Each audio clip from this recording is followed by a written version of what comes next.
Sharon Cuneta muling nagparamdam kay Gabby Concepcion sa kaarawan nito.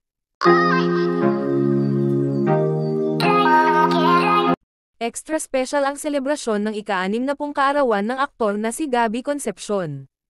Bukod sa kanyang pamilya, fans, at mga kaibigan, nakatanggap din siya ng sweet birthday greetings mula sa ex-wife niyang si Sharon Cuneta at anak nilang si Casey Concepcion.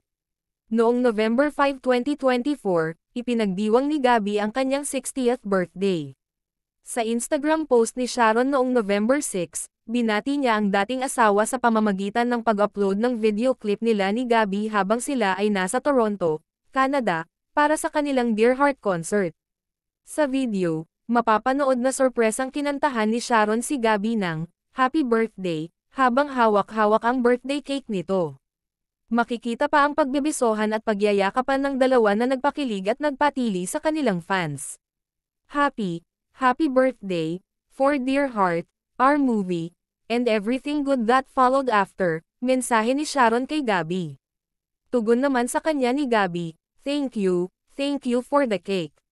Sa comment section ng post ni Sharon ay makikita naman ang komento ng anak nilang si Casey.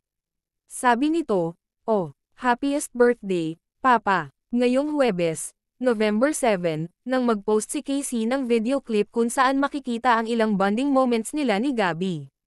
Ani Casey, lagit-lagi niyang ipinagpapasalamat sa Diyos ang pagkakaroon niya ng mga magulang na kagaya ni Gabby at Sharon. Bukod sa pagkukomento sa post ni Sharon ay may hiwalay ring pagbati si Casey para sa kanyang ama. Mababasa sa caption ng kanyang post, published as is, "It's November, and that means celebrating the birth month of my sweet, kind, and guwapo Papa Love. I thank God every day for our effortless bond, and the chance He gave us to be closer than ever as father-daughter. Always grateful for the parents God chose for me. I love you."